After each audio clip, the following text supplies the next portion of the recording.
알기 쉬운 생활 법령부터 시작하도록 할게요. 얼마 전에 굉장히 안타까운 일이 있었습니다. 한 걸그룹 가수가 갑작스럽게 세상을 떠난 건데요.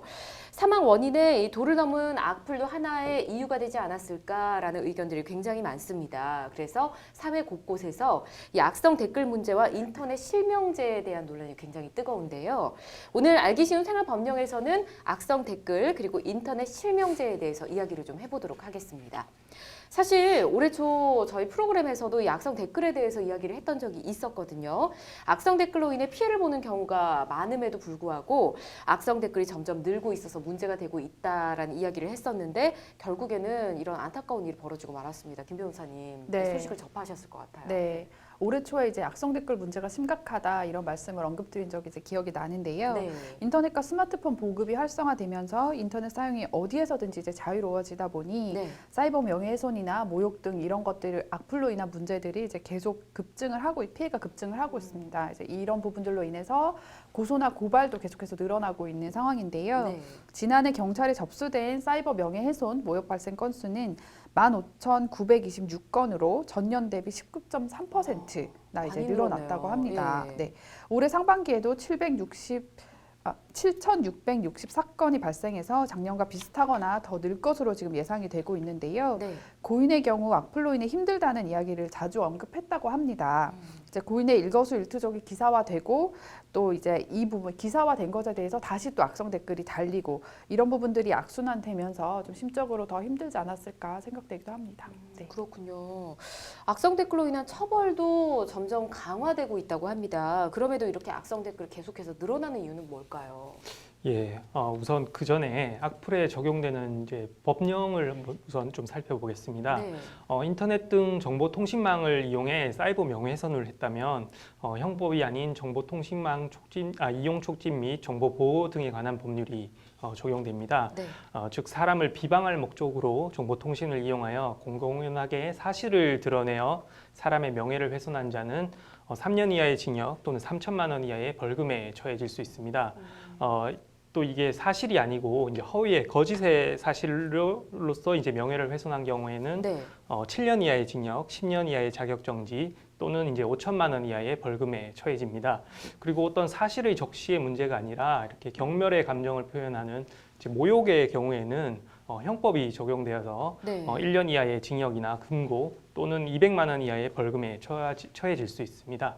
한편 이제 온라인 공간에서 특정인 또는 이제 특정인의 을 비하하는 등의 이제 형법상 모욕죄에 해당하는 이제 행위를 할 때 네. 이제 방금 말씀드린 형법상의 모욕죄보다 조금 더 강하게 처벌하는 또 개정 법률안이 이제 발의가 되기도 했는데요. 내용은 이제 형법상 모욕죄보다 무거운 2년 이하의 징역 또는 2천만 원 이하의 벌금에 처해질 수 있도록 하는 것입니다. 네. 사실 뭐 법 규정상으로만 보면 뭐 규정된 이런 이제 형량이 사실 뭐 그렇게 약하다고는 할 수가 없어요. 예.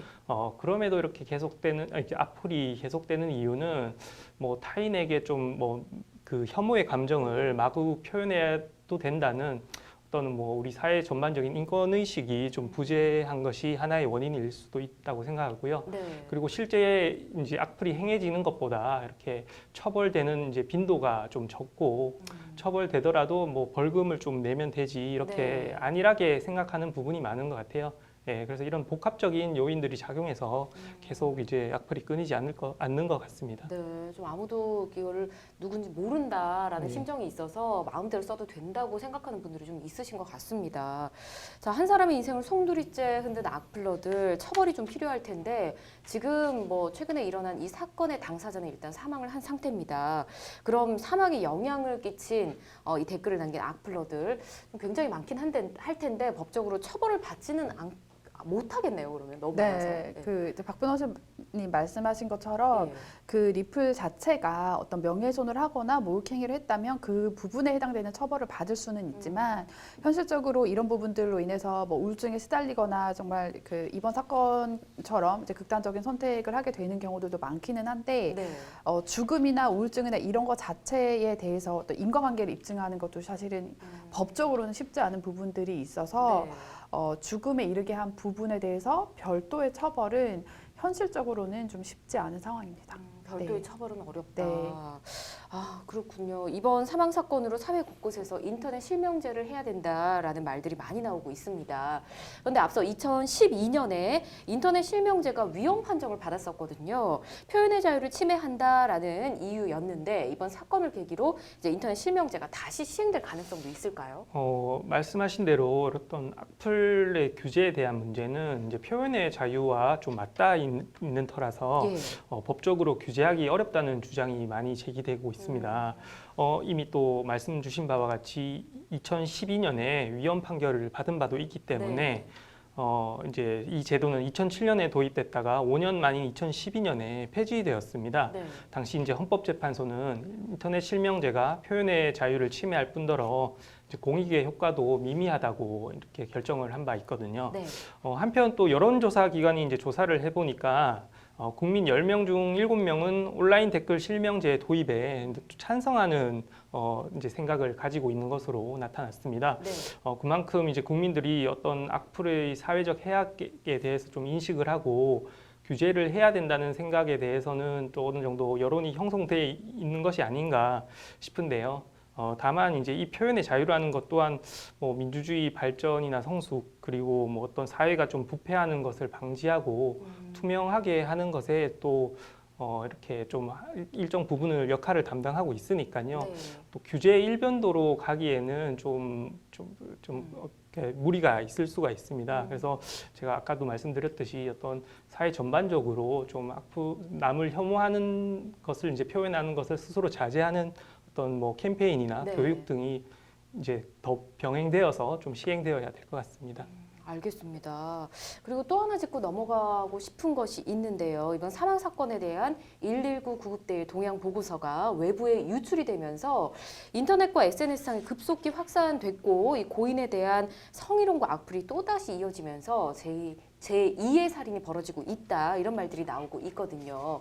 내부 문건의 외부 유출, 이 관련자와 또 고인에 대해서 이 악플을 남긴 사람 이 부분에 대해서는 처벌이 될 수 있을까요? 네, 이제 지금 고인이 되고 난 뒤의 문제는 예. 이제 사망한 사람에 대한 그러니까 별도의 규정이 마련이 되어 있어요. 네. 이제 살아있는 사람에 대해서는 사실을 적시하거나 모욕 이런 부분들도 다 처벌이 되는데 사망한 사람에 대해서는 허위 사실을 이제 적시하고 유포했을 때 처벌이 이루어지거든요. 그래서 이 부분은 뭐 리플의 내용이나 이런 것들을 보고 다시 이제 처벌 여부가 논의될 수 있고 네. 만약에 허위 사실을 적시해서 이제 그 사망한 자의 명예훼손을 했다라고 하는 경우에는 2년 이하의 징역 또는 금고 또는 500만 원 이하의 벌금형에 처해질 수 있습니다. 그렇군요. 잘 알겠습니다. 이렇게 답변을 좀 드리도록 하고요. 자, 얼굴 없는 살인자라고 불리는 악플 한마디 글 한 줄이 누군가에게 독이 될 수도 또 약이 될 수도 있다는 사실 여러분 다시 한번 기억을 하셔야 될 것 같습니다.